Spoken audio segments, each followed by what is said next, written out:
advocates say that now that is cast in stone. Unless all of us work together, then we are not at our very best. When you see us now dropping as opposed to rising the exclusive breastfeeding,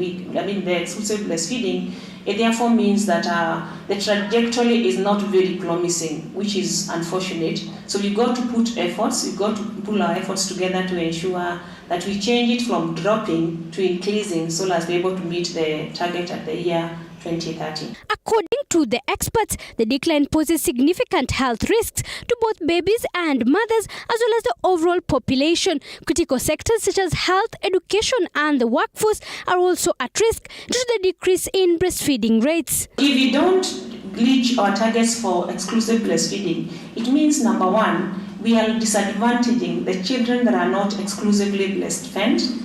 If we had space, then I'll tell you that when children don't get the exclusive breastfeeding, we are giving them an inadequate, inappropriate diet before they are tiny.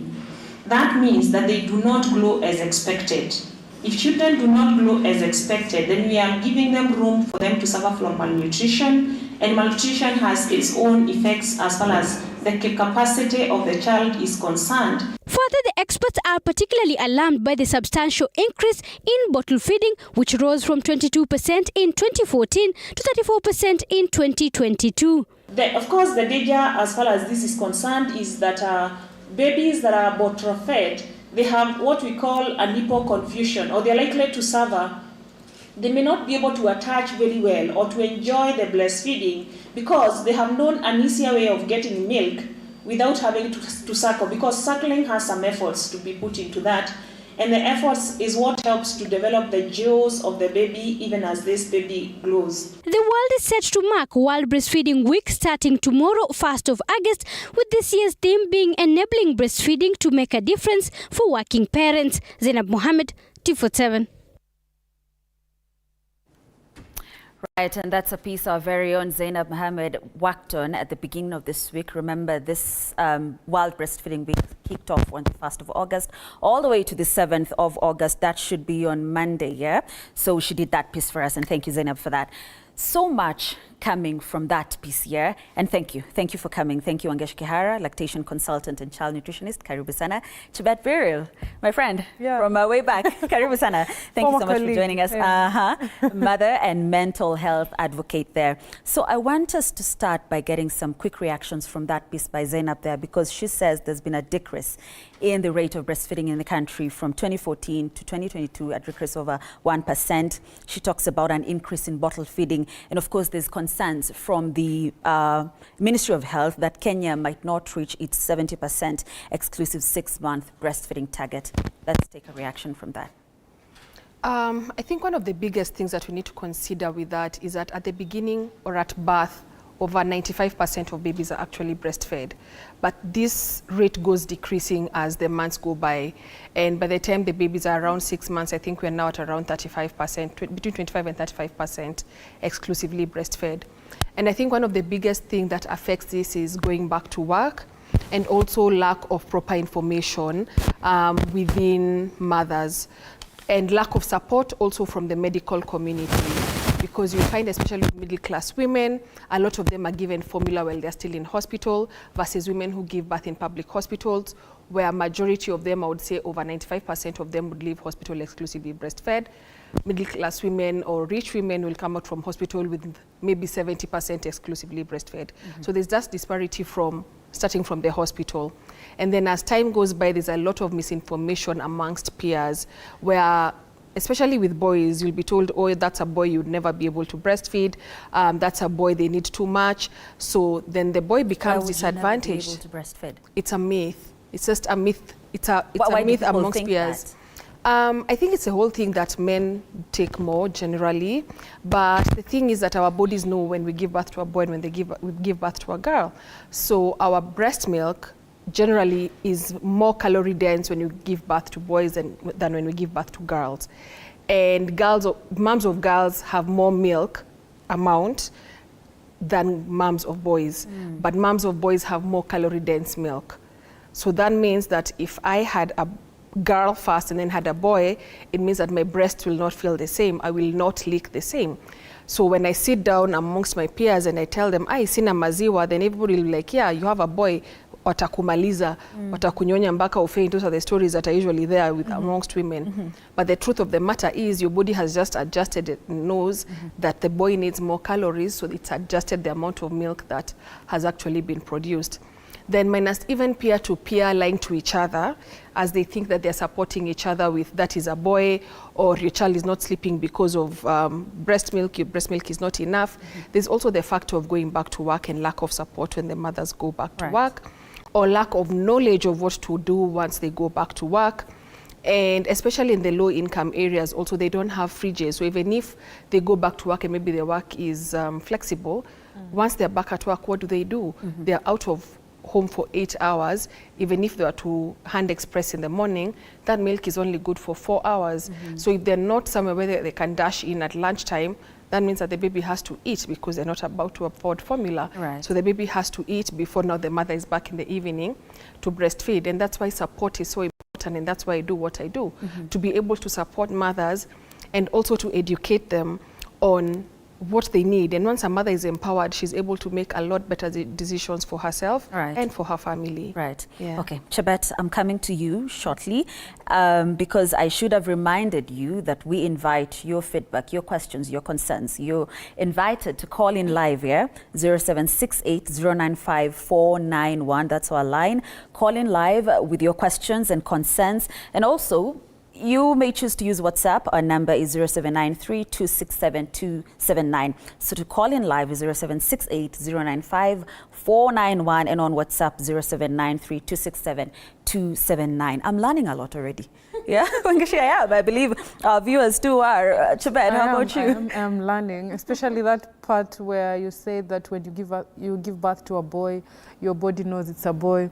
I also I thought that when actually you have a boy, you're going to have a less supply of milk, but it turns out, you can actually be able to breastfeed your boy despite the myths around it. Right.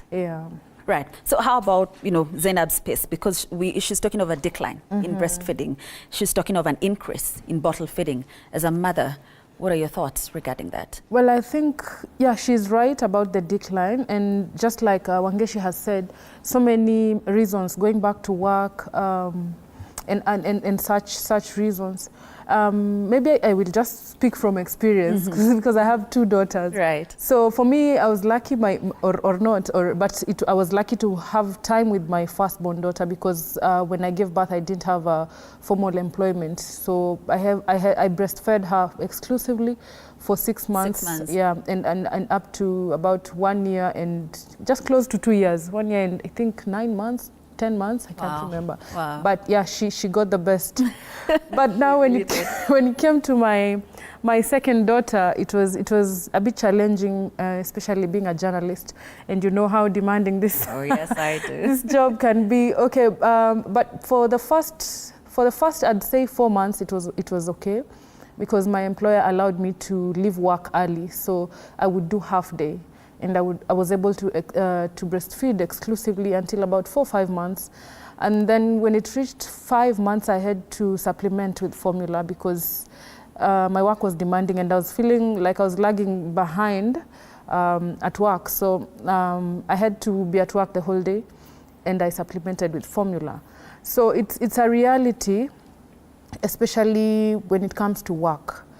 And when you find that your workplace does not have the fridge, and then even when your workplace has the fridge, you also have to have something like a private car, so that and a portable fridge, so that when you transport the milk back home, it is still safe for the baby. So it was a bit challenging for me because I didn't have a car. There were fridges, and then but there was no time to express because I was at work. So it's a reality that it's challenging when you're a working breastfeeding mom. But yeah, I worked through it, supplemented with formula, breastfed as well for about 1 year and 7 months for That's my your second born. Yeah. So when it reached that 1 year, 7 months, now work became more demanding because I got more responsibilities at work. I would go home when the baby is asleep. I go to work when she's still asleep.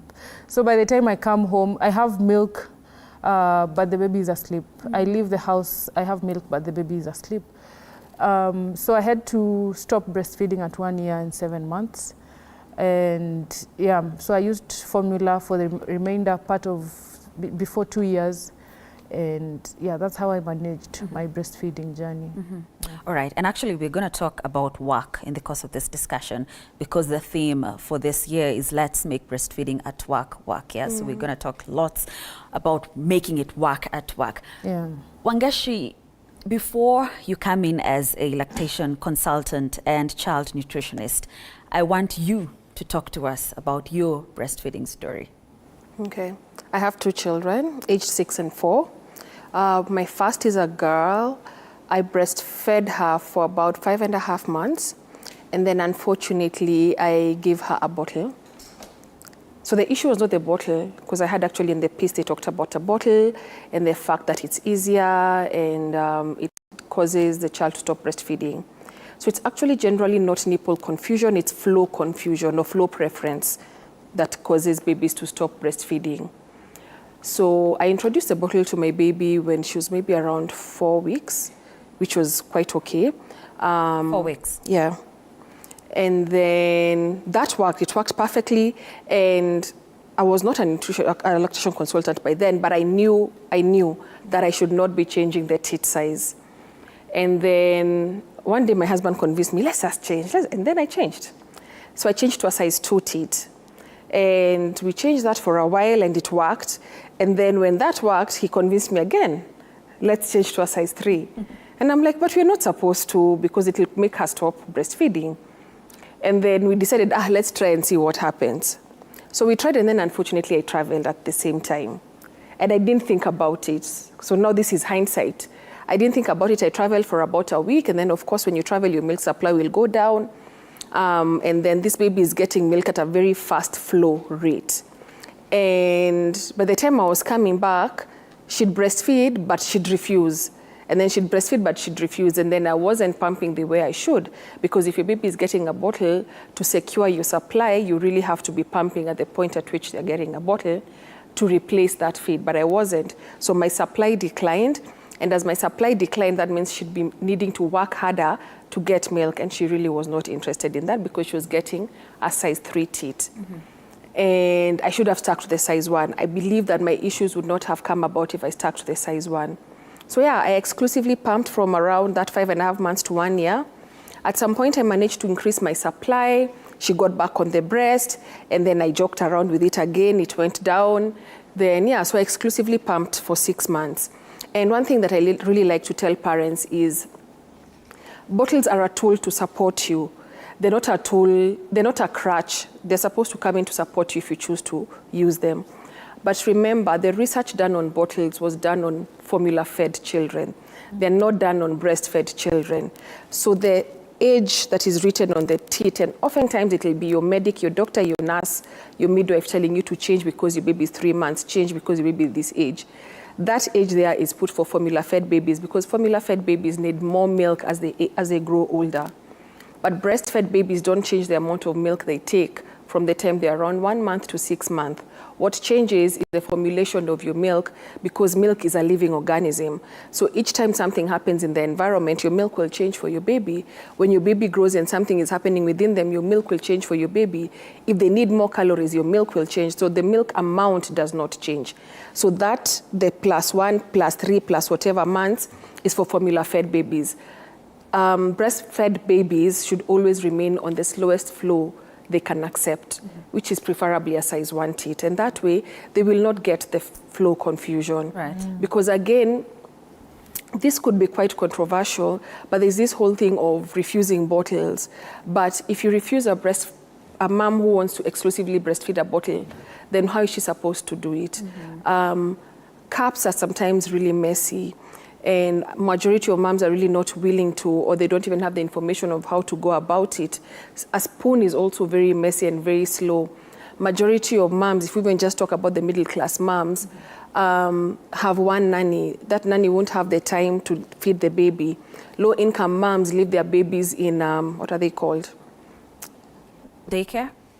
In daycares, and these daycares have very many children, that person won't have the time to spoon feed this baby. So moms just need knowledge on how to effectively use bottles if that's what they choose to do, or how to get support on how to use cups or these other ways. But always remember, if you do choose to use a bottle, always stick to a size 1.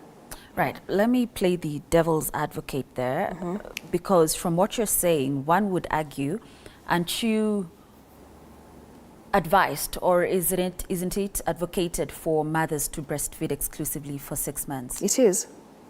That's exactly what I've said.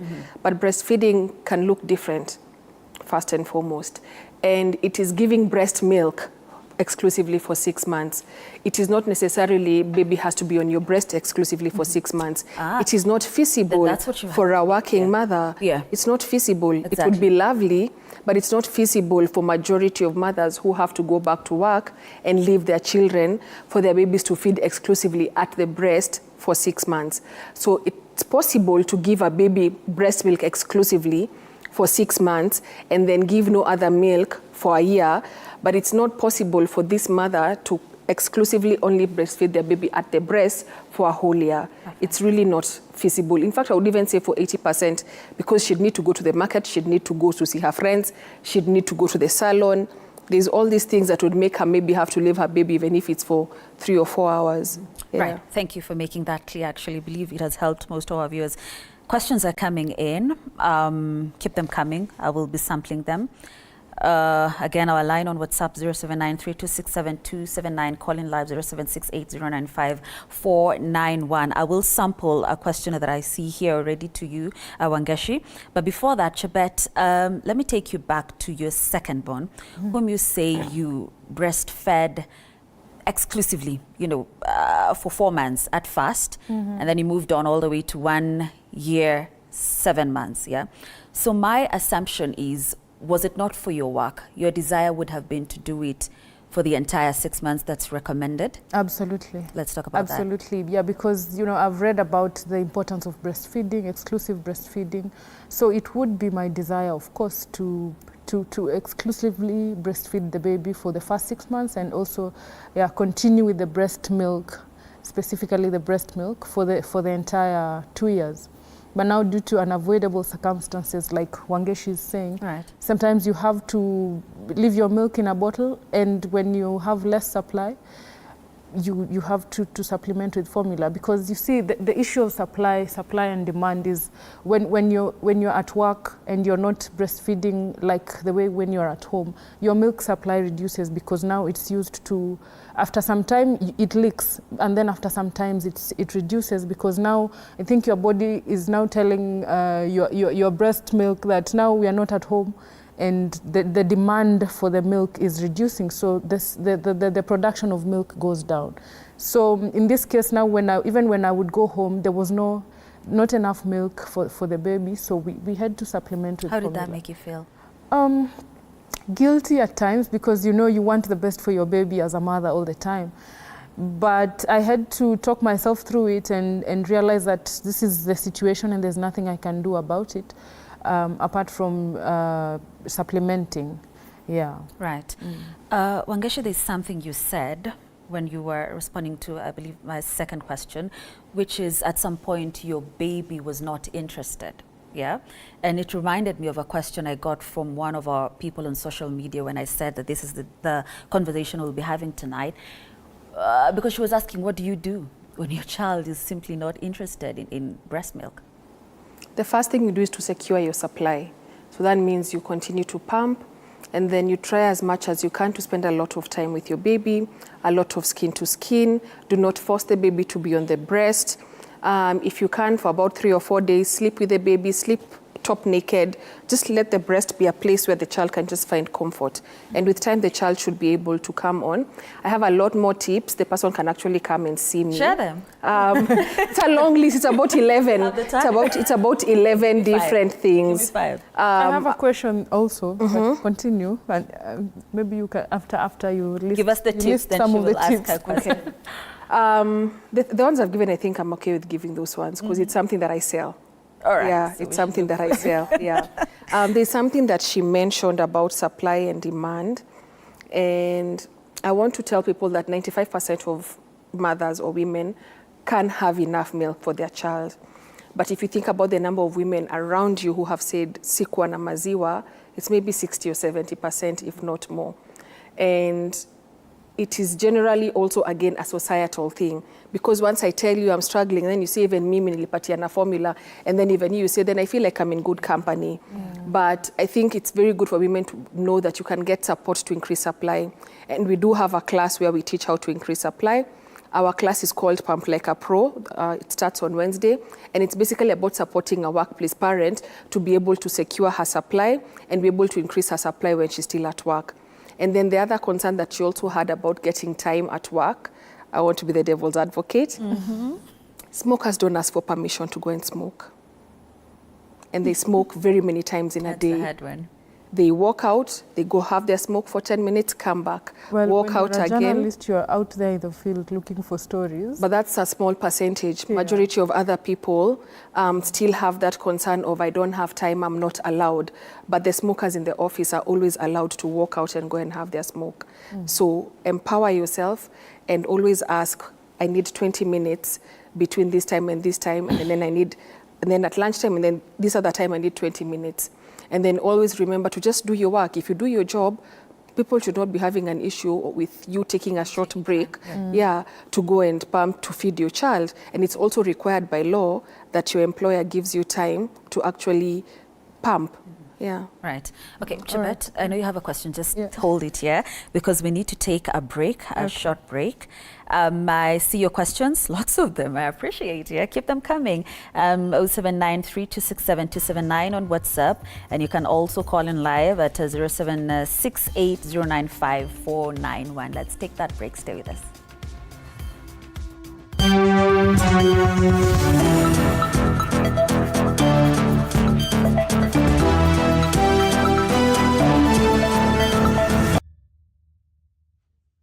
The news that matters the most is the one that hits close to home.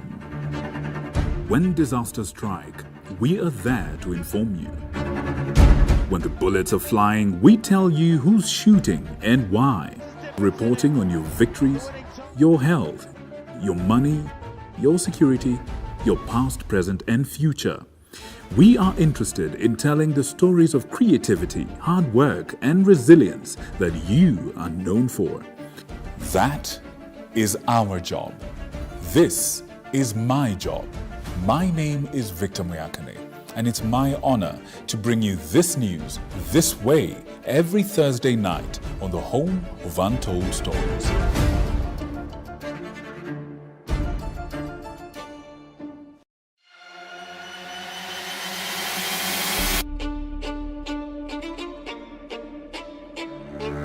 Katika majengo haya, hapa ndipo sheria zinapotungwa na zinapopakuliwa. Nitakuletea viongozi mbalimbali, mirengo mbalimbali, wote kwa pamoja wakipika na kupakua. Tutawapa nafasi kuweza kuangazia changamoto na mafanikio ya ugatuzi katika ukumbi wa siasa kila siku ya Jumanne kuanzia saa 1 kamili na kuendelea.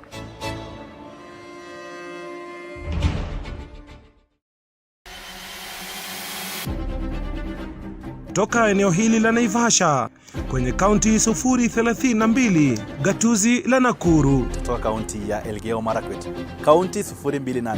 Nikiripotia runinga ya TV47 kutoka kaunti ya Wajir. Nikiripotia TV47 kutoka kaunti ya Turukana. Kwa matukio yote yanayojiri katika kaunti hii 012. Kutoka kaunti nambari 1, kaunti ya Mombasa. Nikiripotia TV47 kutoka kaunti ya Lamu.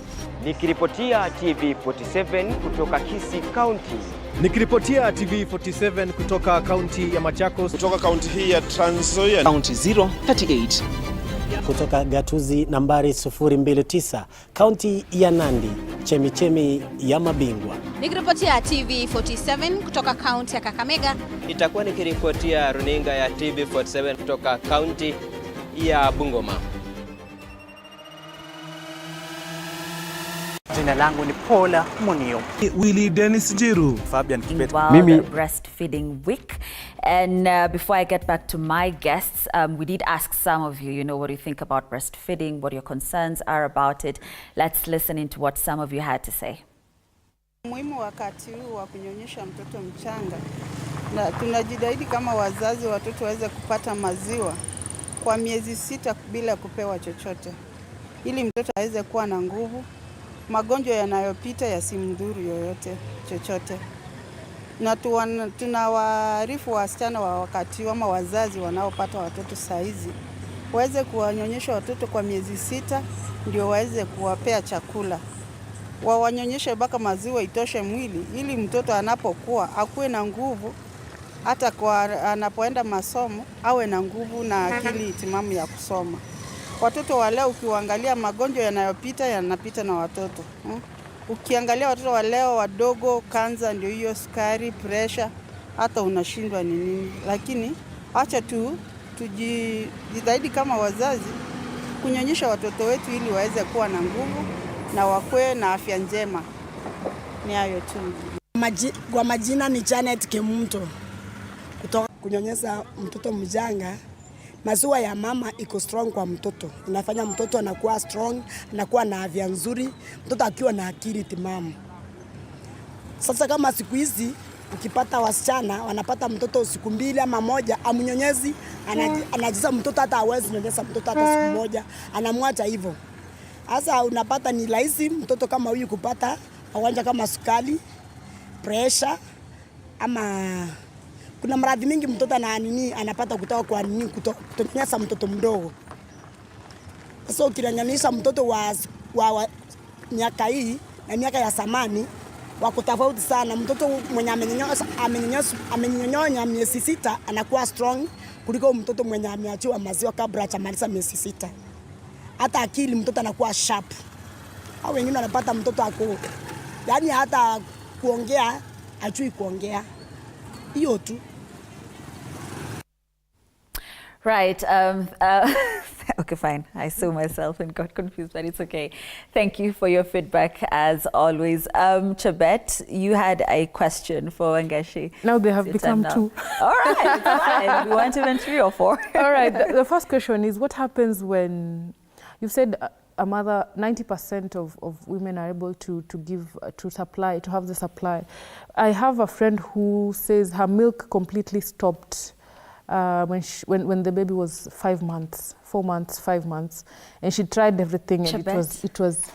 Wait, I'm so happy that you're my colleague. Yeah. You know how this thing works. Yeah. So I have to cut you short. I am sorry, because we have a call from Yusuf, who's calling us live from Kwale. Yusuf, good evening. How are you? I'm good. Great. Thank you so much for calling in. What is your question or concern? My concern is. Yes. For mothers who are HIV positive. Okay.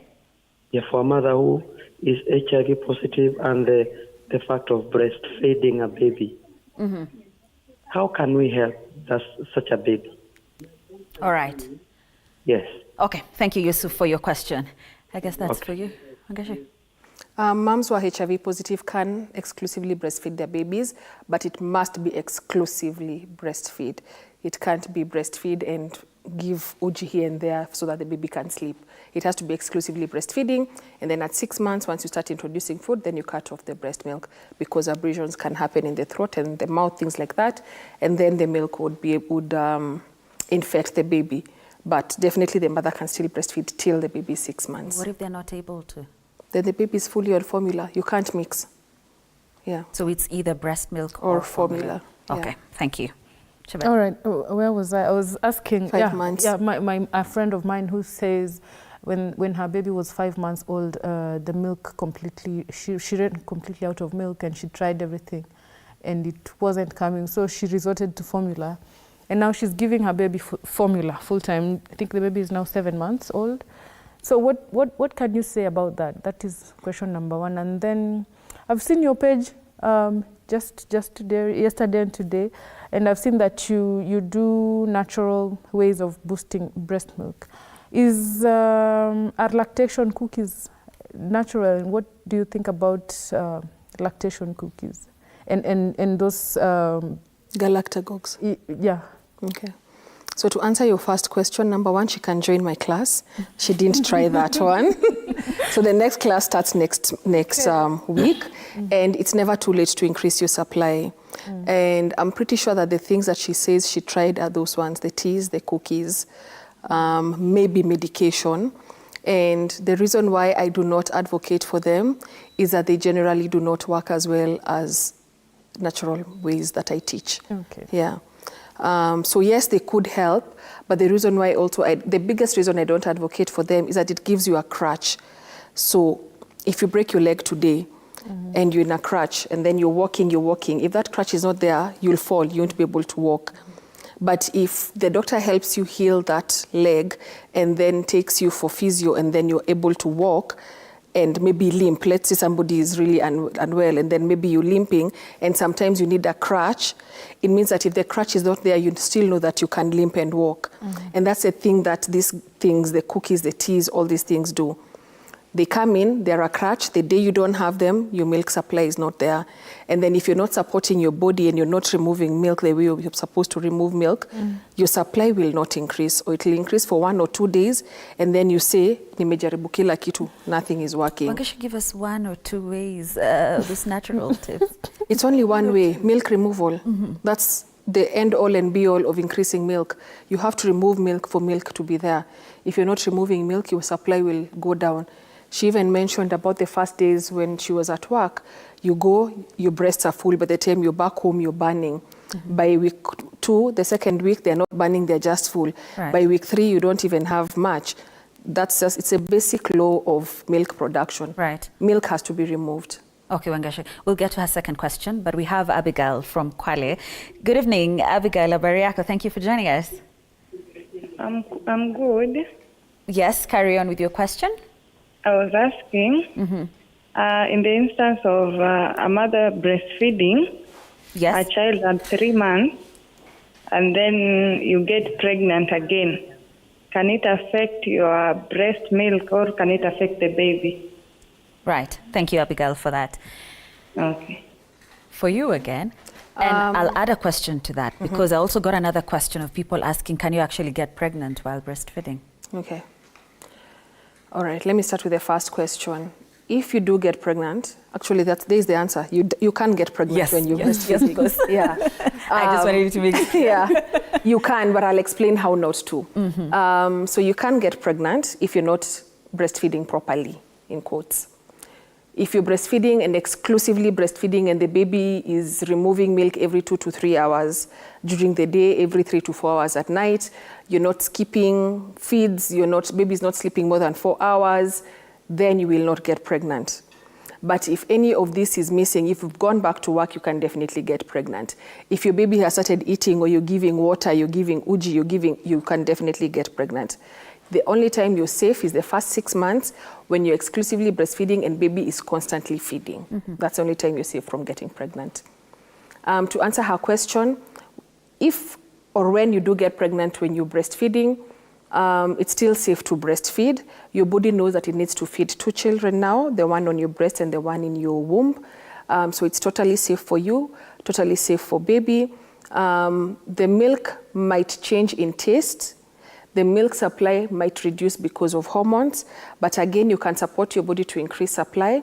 As long as your baby does not refuse because of the taste, then it's very safe to continue breastfeeding until the point at which you give birth. Some medics will tell you not to, but the only reason maybe you should not feed until you're 40 weeks is if you're having a high-risk pregnancy and contractions are a big deal in your pregnancy.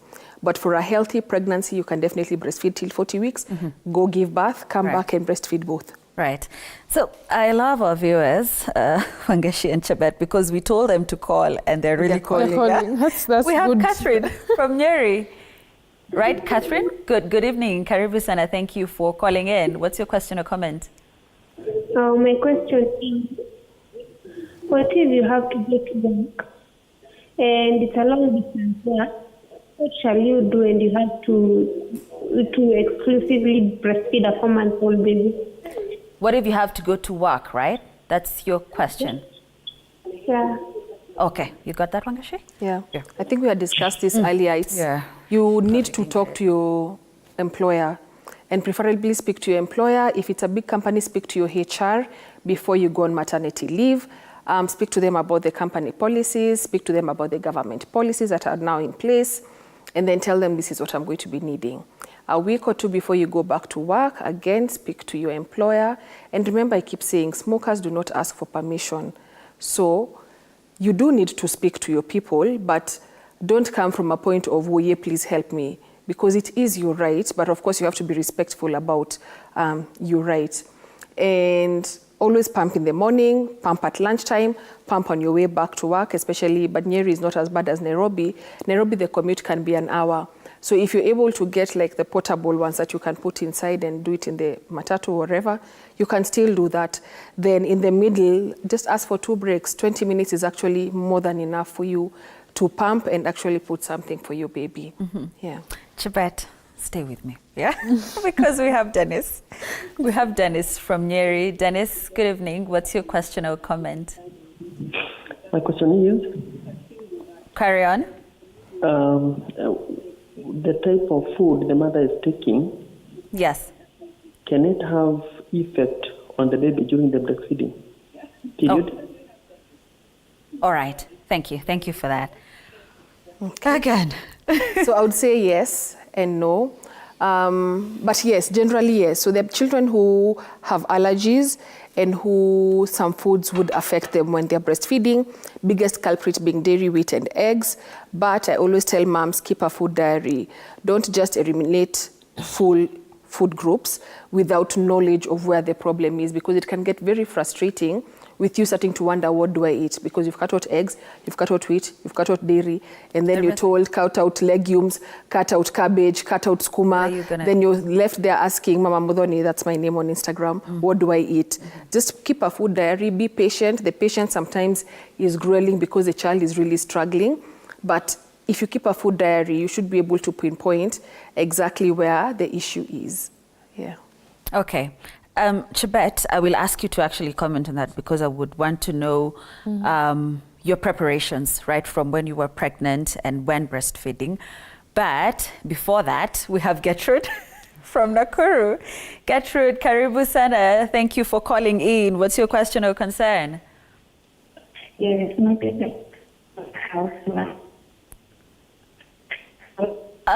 Gertrude, we can't hear you clearly. Do you mind starting all over again? Gertrude, can you hear me? Yes, I can hear you. Yes, carry on with your question. Hello. My baby is 7 months old. 7 months? Yes, I've been exclusive breastfeeding. Since I started giving him food, he refuses to breastfeed and my breasts are painful. So sometimes I don't feed him for him to breastfeed. Right. So what can I do for him to eat and still breastfeed well? Okay. Okay, thank you, Gertrude, for that. The biggest issue with most moms is that babies start to feed and they feed them 3 meals and 2 snacks. 6 months old actually don't need that much food. What is recommended is that breast milk or formula, if that's where you are the main source of nutrition until the baby is 1. And even the government handbook is written complementary feeding, meaning that food comes in as a complement. The main meal is actually breast milk or formula. Right. That reminds me, the reason why I had to stop breastfeeding for my first child is because she was refusing to eat. She wanted to breastfeed throughout. So when you give her food, she refuses. So and she's growing, she can't. And I was going to work. I think I had just gotten a job. Yeah. So I had to stop so that she could eat. So is that what true? Age? 1 year, 7 months. Okay. Thereabout. Yeah. Okay, that's not okay. Let me first answer this other one. Okay. So at 6 months, what is recommended currently is that your baby has just 1 meal. That could be lunch or dinner, no snack. So no. If you're giving fruit, that is a meal. If you're giving ugali nyama mboga, that is a meal. We are not giving 2 meals. Then towards the end of 6 months, you can move to 2 meals. Even 7 months should be 2 meals. 8 months, 9 months, you can move to around 3. At around 10, you add a snack, and then at around 12, you add a snack. So by 12 months, it's 3 meals, 2 snacks. Breast milk should always be given before a meal. So, for example, if you're talking breakfast. That makes sense. Yeah, baby wakes up at 7, breastfeeds, or is given milk by the cup or whatever it is that you're using. Then 45 minutes later, then you give food. Then same as lunchtime, same as evening. Breast milk comes before food because breast milk is the main source. That way, your child gets all the nutrients that they need, and then the food comes in as a complementary. And then once the child, or rather once complementary feeding is more established, right, usually at around 9-10 months, baby themselves should reduce how much they take, right, and usually towards the end of the day. So morning baby will breastfeed a lot, lunchtime baby will breastfeed a lot. Then at around 4 or 5, that usually is the first one that they drop. Then in the evening also they don't breastfeed as quick. Right, Wangeshi. Okay, I'm sorry to cut you short. We have Victor from Nairobi. Good evening, Victor. Thank you so much for calling. What's your question or comment? I was asking how to increase the milk supply and how long does it last? How long does what last? Does the milk supply last? Does it last as the reduce as the baby's growth, or how does it go? All right. Thank you, Dennis. Okay. So yes, there's a reduction of milk supply generally for everybody at around 4 to 6 weeks or 6 to 10 weeks, around that time.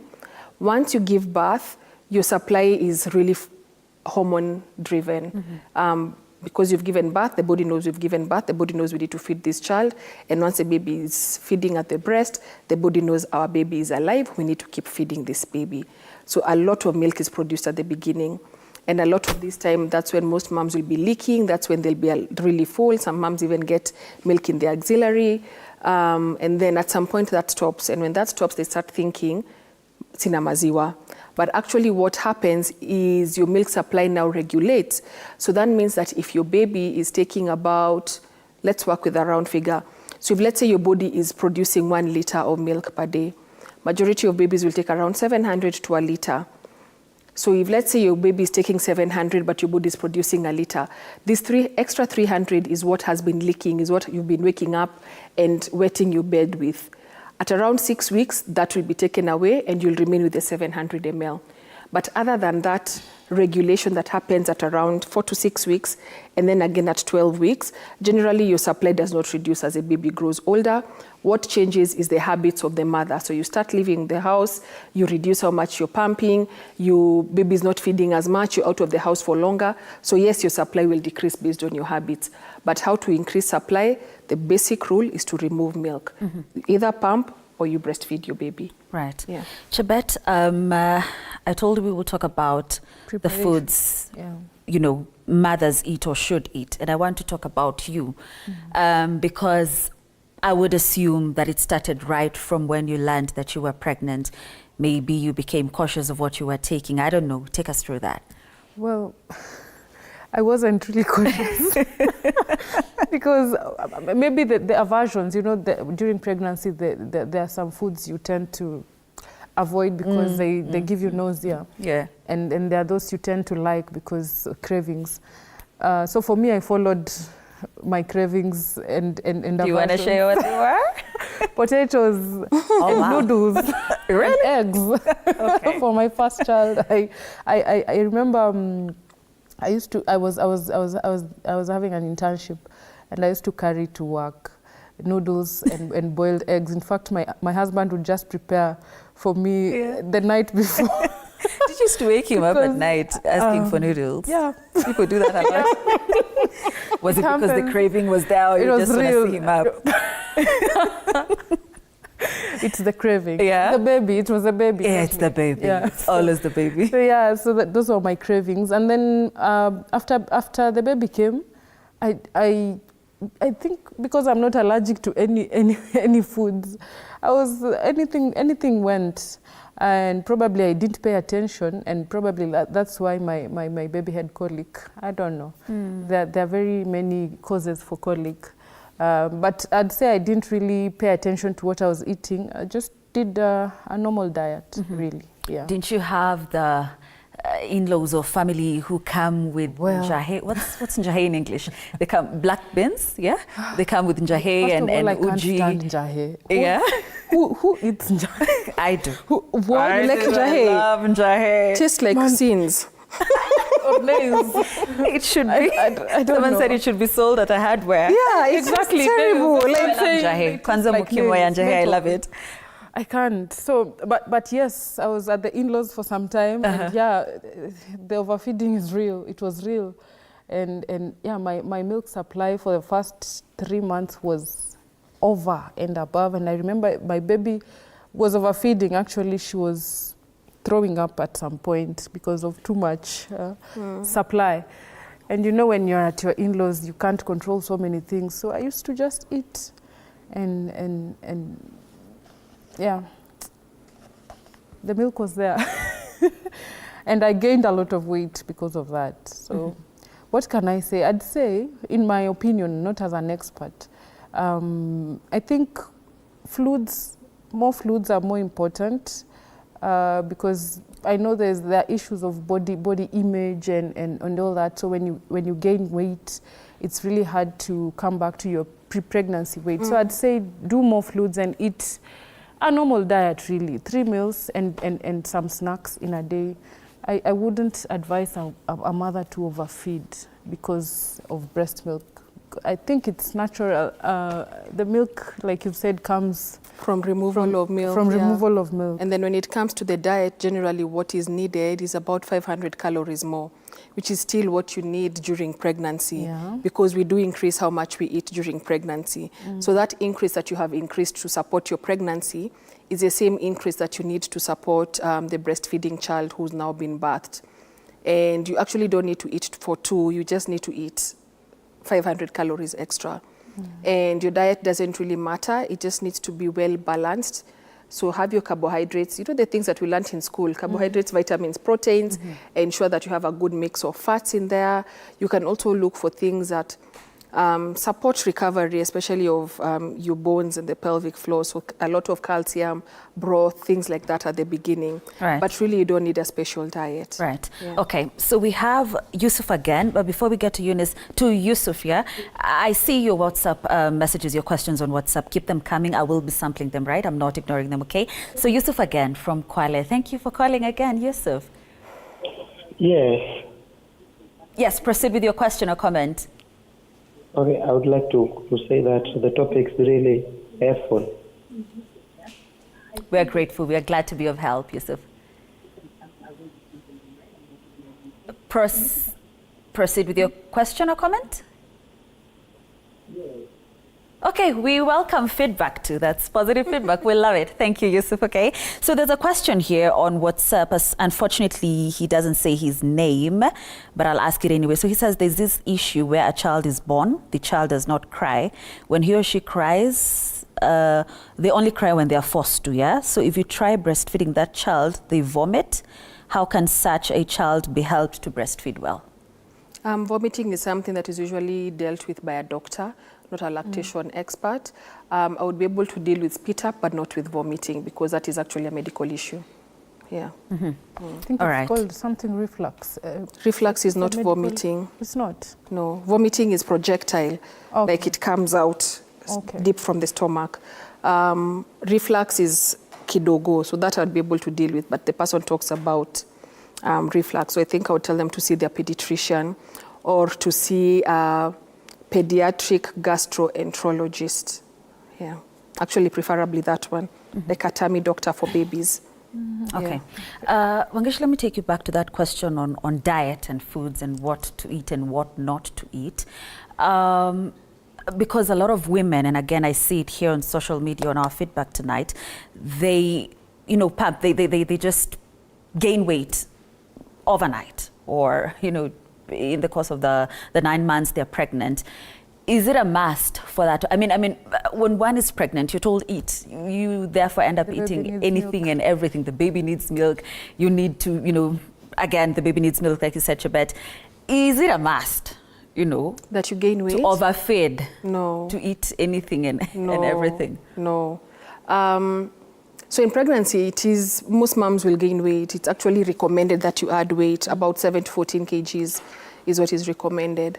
It is recommended? Yeah, because your baby weighs, and the placenta weighs, and the liquid inside you weighs, and then you have extra blood that weighs. Great. So you generally do need, in quotes, to add weight. But for some people like myself, I lose weight. But for majority of women, they do add weight. So about 7, I think, to 14 is what is recommended. More than that is not generally the pregnancy. Is it okay to lose weight? Yes and no. It just really depends on what you're eating, how you're eating. They'll really check your diet and ensure that you're actually eating and eating well. But for me now, what happens in pregnancy, because I'm so scared of adding weight, is I really eat well. Like, I'm very strict with my diet. I ensure that my portions are good, my macronutrients are really on point. So therefore, because now I'm eating better than I usually would, then I generally end up losing weight. But my babies actually end up being quite healthy. While breastfeeding, on the other hand, you should be losing the 7 to 14 that you added, because now the baby weight, the placenta, all those things are leaving. But what happens is a lot of cravings, and these cravings are generally for carbs and sugars, and they're generally because you're really tired. And there's also these things that people call pregnancy hunger. So you end up eating, like, you'll eat breakfast too. You know, I saw that today when I put it out on social media. I saw that she says she would eat after every hour. Yeah, exactly. Yeah? In fact, I remember there's a time I was eating lunch, and then I would eat supper 1 and supper 2. Yeah. After 1 hour, you're hungry. Yeah. And you could faint. You could actually faint if you don't eat. Yes, you're like hungry. But after some time, I don't remember at what point, because there's a time I tried, because now my mind was already used to it. I remember there's a time my baby was still quite young, less than 6 months. So I had supper 1, and then I was trying to eat supper 2. I couldn't. I like how you call it. Yeah, supper 2. Supper 3. Yeah. No. At least with my second baby, I knew that my cravings were tiredness related. With my first baby, I'd go to sleep with cookies, because I'd wake up really craving so much sugar. And I would have, like, I even remember sending for biscuits abroad, because I really wanted those particular biscuits. And so I added quite a bit of weight. But now after that, with my second child, I had learnt a lot more, because I was really interested in the maternal health sector. So I knew that these cravings were not cravings. I knew that this hunger, majority of it was not hunger. It was just my body that was really tired, because the postpartum, you're really tired. And when you're tired, your cells are just looking for energy. They're just out here looking. And as they're looking for energy, they're just telling your brain, eat sugar. And so what do? You eat sugar, and when you eat sugar, you feel better. And then 1 hour later, they're telling you again, eat sugar. But all you actually need to do is sleep. Yeah. So with my second child, I was brighter. So I didn't have those middle of the night cravings and early morning eatings and all that. But the hunger was there for I would say maybe 3 or 4 months. Then at some point, I realized I was not hungry anymore, so I stopped. Yeah. Chibet, what was your experience like with both your daughters? Postpartum, for my first child, I was with my in-laws, so I had no option. I had to eat. So I was overeating. But for my second baby, I was in my house, because it was COVID period 2020, so there was no traveling. So I had to be confined to my house, and I would eat only when I was hungry, and I wouldn't eat so much. I remember I used to do fluids mostly. Hot chocolate. I don't know if that's recommended for breastfeeding moms, but yeah, I would eat the normal diet and then a lot of hot chocolate. And my milk supply was okay until I went to work. Yeah. So until you went to work? Until I went to work. Sounds like an incomplete statement. Carry on. I think I've talked about it before when I went back to work, and I had to be at work for a long time. But for the first few months, like I said, my employer allowed me to do half day, so it was okay. But when my baby was about 5 months old, the milk supply reduced. And I don't remember eating too much, because I don't remember having the time to even eat. Yeah.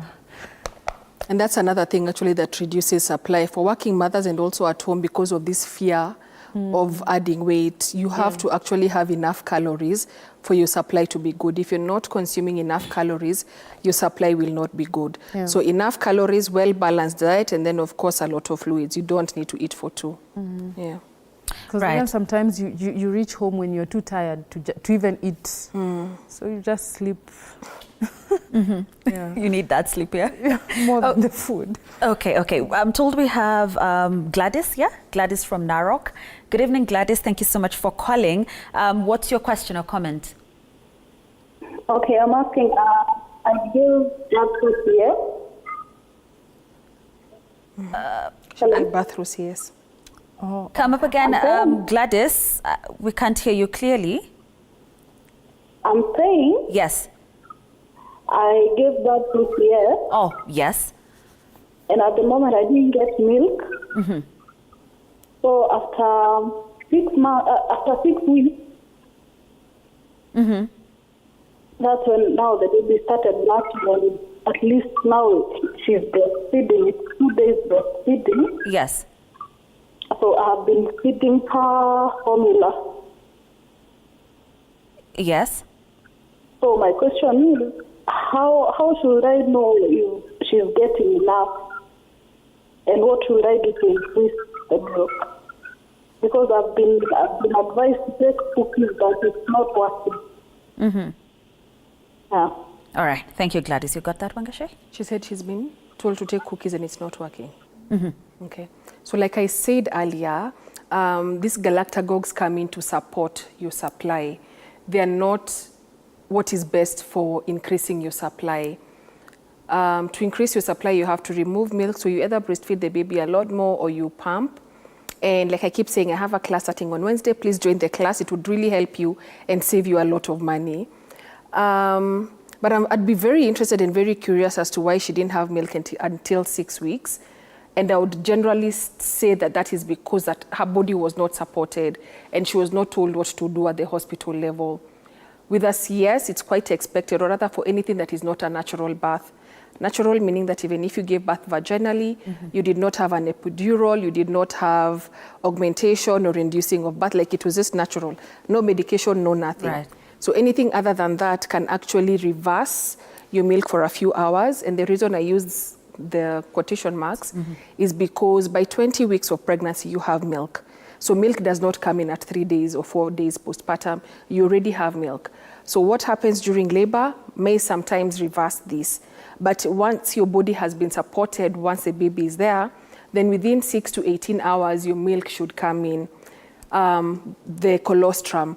And then at day 3, like everybody else, your transitional milk would come in. But if baby was given a lot of formula from day 1 and given formula, that would mean that her body was never supported, because 6 weeks is a very, very long time. Right. How to know that your baby is adding weight? How to know that your baby is having enough is how much weight your baby is gaining and how many wet diapers you're having when you're at home. How much is too much? I really cannot talk about too much because babies are different. Sure. The amount of milk you have is different. But the minimum for it to be a healthy baby, according to WHO, is 210 grams per week, 30 grams per day. That is what is recommended. Right. So sometimes, and that's why I've said recommended, is sometimes if everything else is okay, baby their milestones are being reached, head circumference is okay, height is okay, some doctors might accept to take a bit less than the 800 and something grams per month. But if that is not going okay, then the weight would also be an issue. Right. But recommended is 800 grams and minimum of 6 wet diapers a day. Okay. So I'm told we also have Stephen from Kiambu. Stephen, good evening. Thanks for calling. Stephen, what's your question or comment? Hello? Stephen, if you could lower the volume of your television set, please, so that we're able to hear you. Yes, sir. Okay, my question is... Yes, Stephen? After how long does your tummy flatten? How long? After how long? Of what? Your tummy flatten to the normal size. Could you come up again? Flatten. Okay, I'm asking. Uh-huh. After how long? Yes. Does your tummy flatten? Does your tummy flatten? And you did not get it. Then normal way to truth, yes. Okay. Weird that it's a man. All right, Stephen. Chebet, wait, Wangeshi. Okay, I'm asking. Yes, Stephen. After how long? Yes. Does your tummy flatten? Yes. Do you got the baby truth, yes. Okay. All right. Thanks for asking, Stephen. I want to get a reaction from you, Chebet, before I get to Wangeshi on that. Well, I would. And you said it's funny coming from a man. Why? It's interesting, not weird. And I think it's a good thing because he's concerned about probably the wife or the partner. I wouldn't have an answer for that because I am not an expert and I didn't give birth through. No, was it a concern for you? About the tummy flattening? Yes. Was it a yes and no. Yes and no. Your husband? For my family, it was. they would give me the corset to flatten the tummy. But I don't remember feeling so much pressure to actually lose weight or to reduce the tummy. But yes, I had a corset, and I don't think it worked. Actually, that was going to be my next question. Did your tummy go back to pre-pregnancy? It didn't. It took a while. I actually gained weight. I started going back to my pre-pregnancy weight after both my kids were 2 years, after I stopped breastfeeding. Yeah. And I remember the body shaming is actually real. It's really weird how people can't understand that you've just given birth to a human being. Exactly.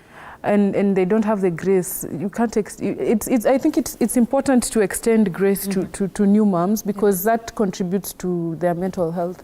So I remember even close friends telling me, "Oh, na sasa umekuwa ndovu, you need to lose weight." Wow. And yeah, I think it got to me somehow. But again, self-talk and considering that I went through postpartum depression with my first child, the body shaming was a lot with my second baby, and I didn't want to go back to where I was with my first child. So I just had to talk myself through it and tell myself that I need to be graceful to myself and ignore the noise because that's all noise. So I wouldn't put a timeline for someone to reduce the time, especially with CS. I think it's more hectic because you have a wound. I mean, being a mother is something. It is. I want you to respond to that question that we just had from Stephen on the flat tummy. Considering we get so much pressure, especially from the Western world. I mean, these celebrities will give birth and then tomorrow they appear in a snatched waist and all that. I mean, is it that simple? Of course it's not. And one of the things I'm really, really grateful for is that my sister-in-law gave birth about a year before I did. And I remember my husband being so shocked that we went to see her after 3 weeks and her tummy had not gone back to, not flat, but flat. You look 6 months pregnant. Yeah, I remember the shock. And I remember thinking, I was also quite shocked because I thought child comes out and the tummy, even if it's not flat, it's a fat stomach, not a pregnant stomach. And I remember thinking, I am so grateful that he has experienced this and seen this, because then when it's my turn, he won't expect my tummy to go back down in a month. And to simply answer the man is a woman's body completely changes when she gets pregnant. And for majority of us, it never goes back to being what it was when we were girls, as we call it now. Msichana na mama. It never goes back. And sometimes we compare ourselves with people on TV. And these celebrities have millions of dollars to be able to do that.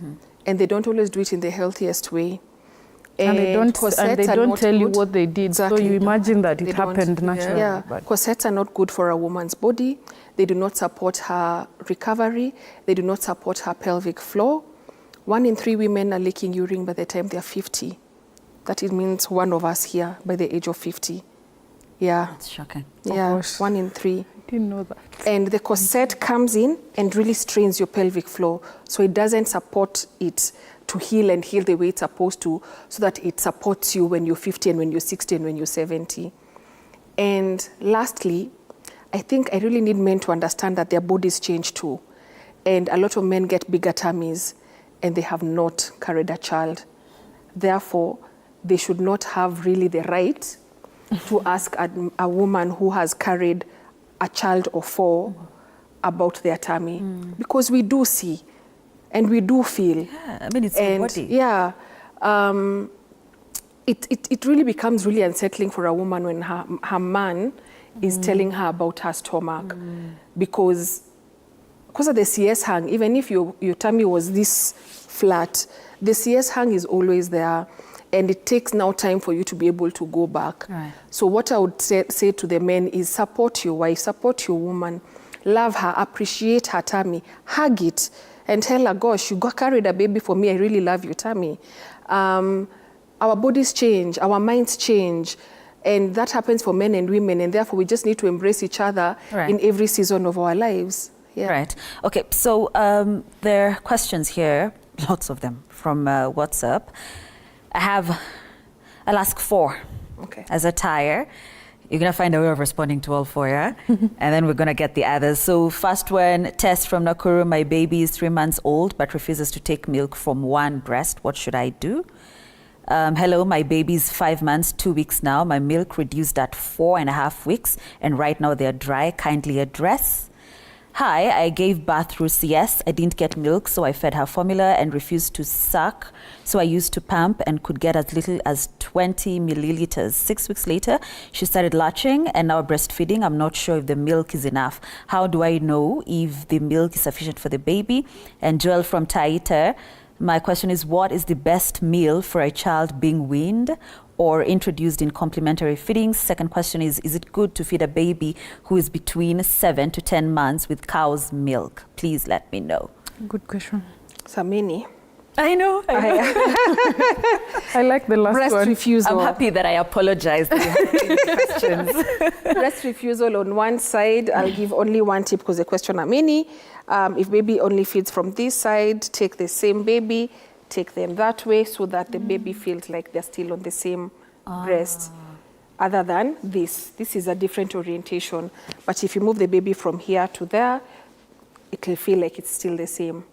Then also ensure that you're removing milk from that breast, because if you're not removing milk, it means the milk will reduce on that side and the baby will refuse because there's no flow.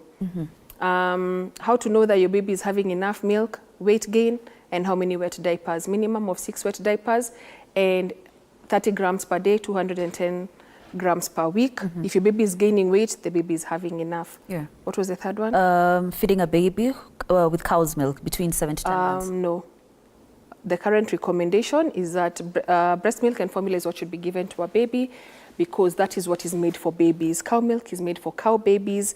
Breast milk is made for human babies. Formula is also made for human babies. So cow milk should only be given once the baby has turned a year. Just keep breastfeeding. And it's really is the best for your baby. And it changes with the environment. So you're giving your baby the best support. Yeah. The third question, that was the fourth one. What to feed your baby when they're weaning. Yeah.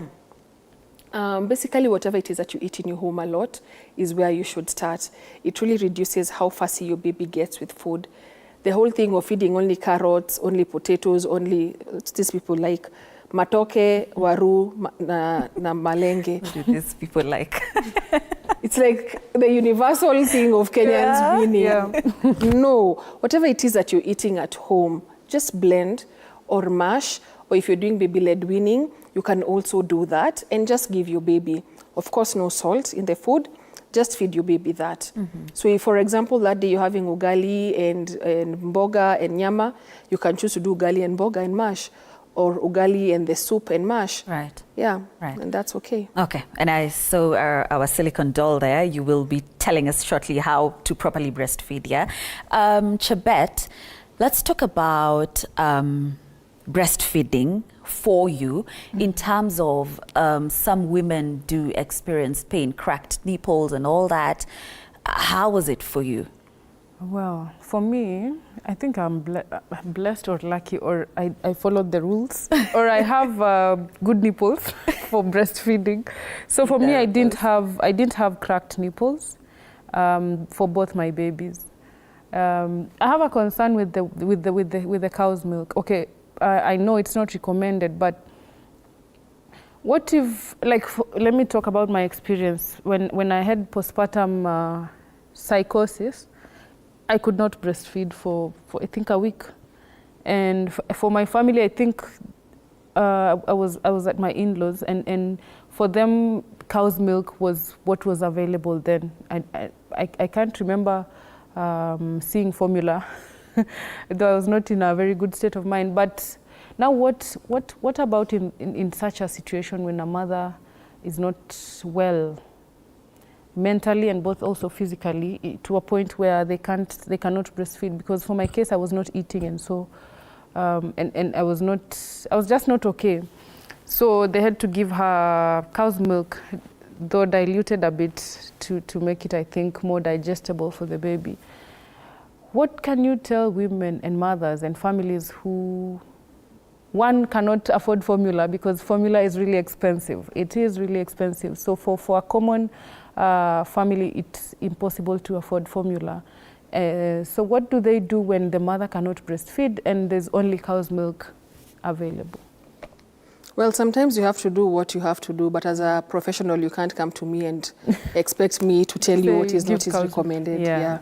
So sometimes you just have to do what you have to. Yeah. All right. Right.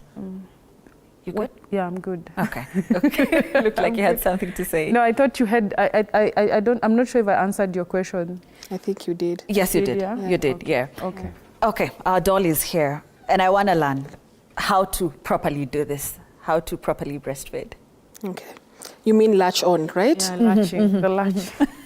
That's the word. Okay.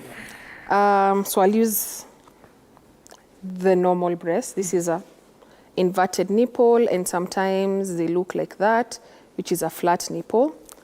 So this is what most women's nipples look like.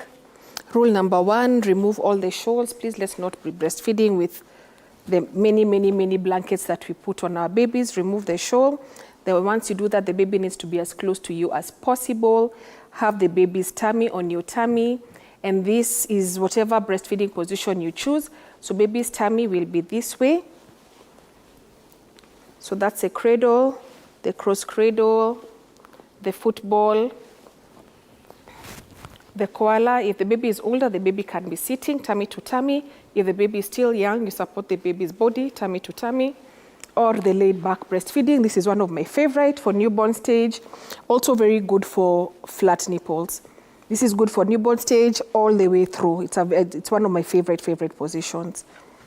So if we use the one that people generally know and use, which is a cradle position like that, the baby's breast head needs to be below the breast, not here as we do. Usually this happens.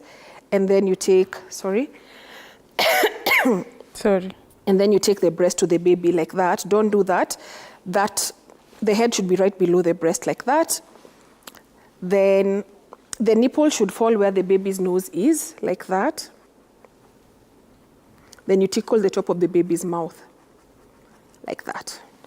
So when it's here, it'll look like this. You support your breast, nipple to nose. So tummy to tummy, nipple to nose. That's a basic rule. Tummy to tummy, nipple to nose. Tummy to tummy, nipple to nose. Always remember that. Then from here, you take your breast, you tickle the top of the baby's mouth like that, and then the baby will start to look like they're confused. They're not. Do not follow the baby with your nipple. So I'll use this to demonstrate it from there. So we are here, tickle the top of the baby's mouth, then the baby will start to do that. Do not follow.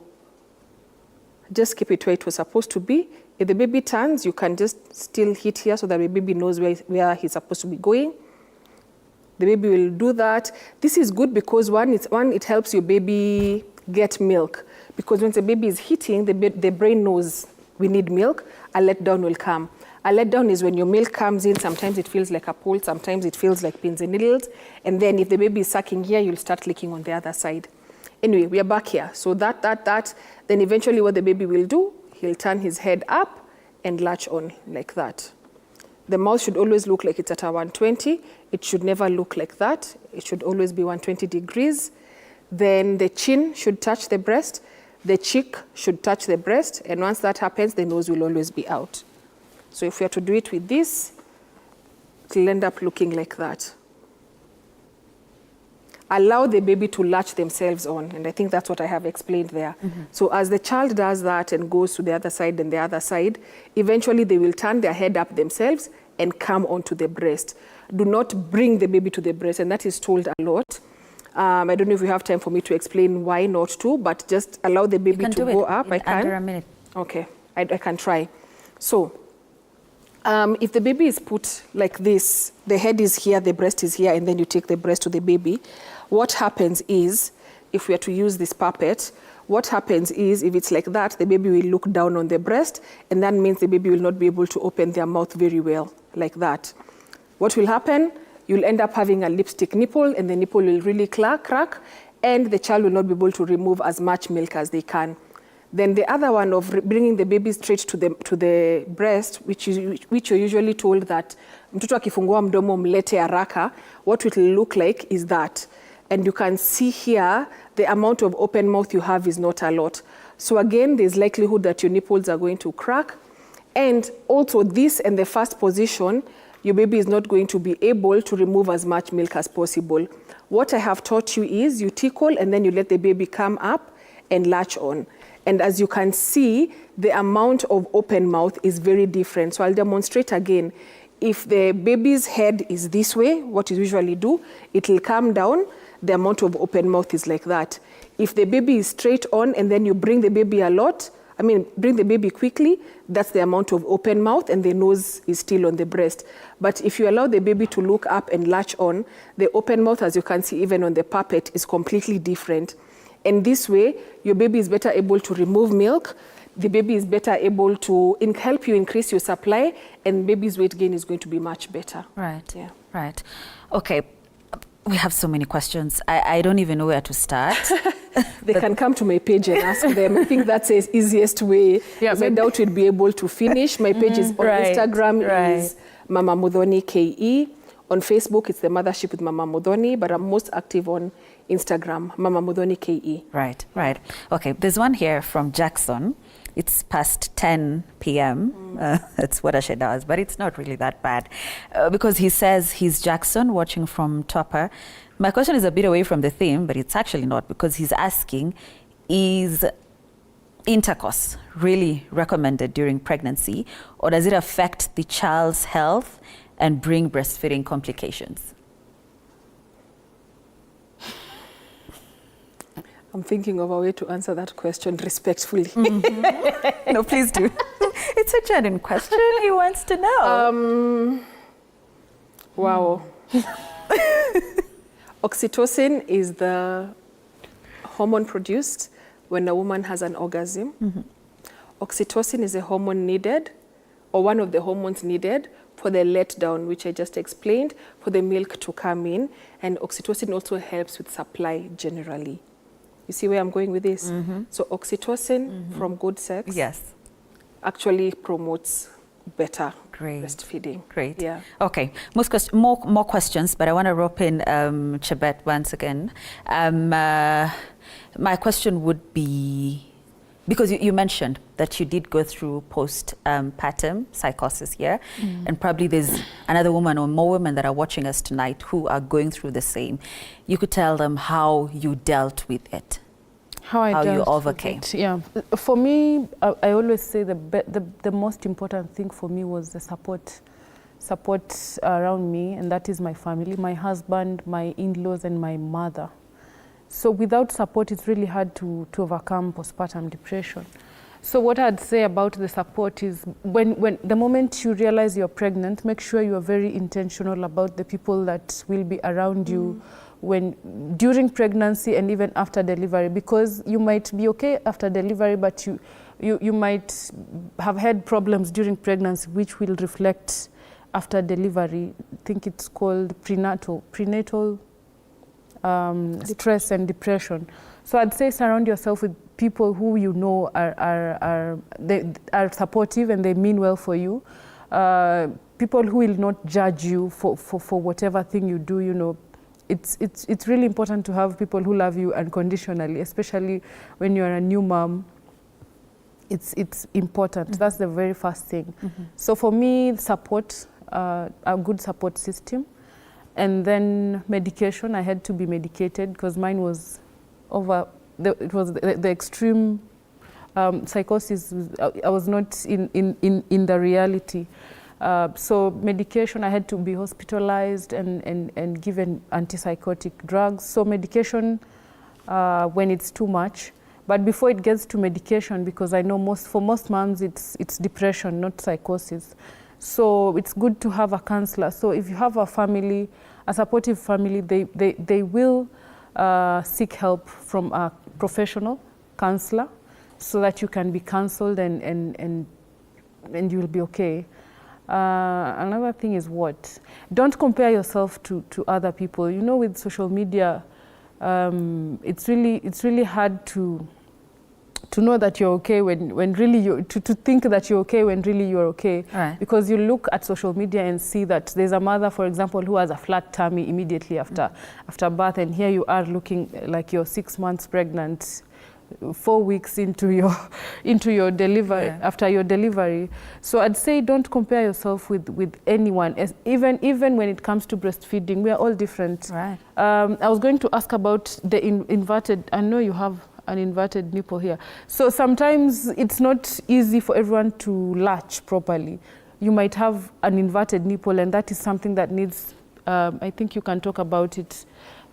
It needs attention. It needs to be worked on so that you can be able to breastfeed. So when you compare yourself to other people, you might end up being more stressed and depressed. And yet all our journeys, all our paths are different. And there is no particular mother who is the same with another mother. Right. The same way there's no particular baby who is the same with the other baby, even with the same mother. Like both my daughters are totally different. You see, my circumstances with my first daughter in breastfeeding are not the same with my second daughter. So every situation is unique, and we should all treat them like that. So don't start comparing. For example, my first child would breastfeed, my second is not, and then you get depression. Yeah, right. Okay, she will answer your question while giving her padding shot. But there's a question here, Wangashi. Someone is asking, saying my girlfriend now is now expectant. Since conceiving, she has been vomiting after meals. However, the situation is now slowing down. But we were in shock last week after she experienced some blood in her urine and vomit. We rushed to hospital and we were told it's normal. I just gave the doctor a benefit of doubt. Is this normal, or was the doctor tired? That's what he's asking. I'm a lactation expert. Yes. Dr. Gaina. I figured. Blood, there are things that, in as much as I would maybe have some answers, there are questions that I would really generally not prefer to answer. They should seek a gynecologist, not a GP, a gynecologist. That is actually what I wanted you to tell him, Okay, so we are completely out of time. I need to get your closing remarks. I'll start with you, Chebet. Okay. I think I've given the closing remarks already. But yeah, I would still emphasize that the people you surround with are very, very, very important. Even when you're not pregnant, you know, it's important to have good company, to have people who have your best interest at heart. But of course, that comes with you being the same or better. You have to be kind. Let's be kind to one another. I think, and about breastfeeding, again, all our journeys are different and unique. So don't feel too much pressure. Of course, there is what you're supposed to do, but when you are not able to do what you're supposed to do, extend grace to yourself, and look for solutions instead of being stuck at, I'm a bad mother, I can't do this, you know, because the more you think about you're a bad mother, you can't be able to breastfeed, you are not like the other mothers who maybe are able to breastfeed and you are not able to, the worse it becomes, because now stress affects your milk supply, really. So the more you are stressed, the more you might not be able to breastfeed. So instead of going to the negative, think about how can we solve this problem. I'm not able to breastfeed properly. How am I able to solve this and so that I can be able to to give my child the best nutrition. Right. My director is in my ear telling me we don't have time. Okay. In less than a minute, Wangeshi, your closing remarks. You could also tell us about the Mothership Village Center. So my closing remarks is, one, I also had postpartum depression. And I think one of the biggest things that moms need to do is to ask for help very quickly. Exactly, yeah. And I was very close to postpartum psychosis, but what saved my life and my children's life is seeking help. So I wish I had sought help earlier so that I don't get to the point where I'm actually thinking of harming myself and my children. Yeah. That's one. Secondly, at the Mothership Village Center, we offer a lot of support in pregnancy and also in postpartum, with breastfeeding, mental health, nutrition, and all these things.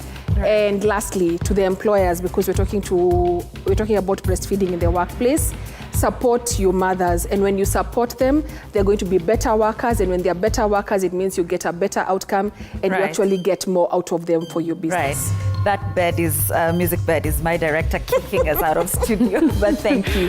Thank you so much, Chebet Berir, a mother and mental health advocate. Thanks for having me.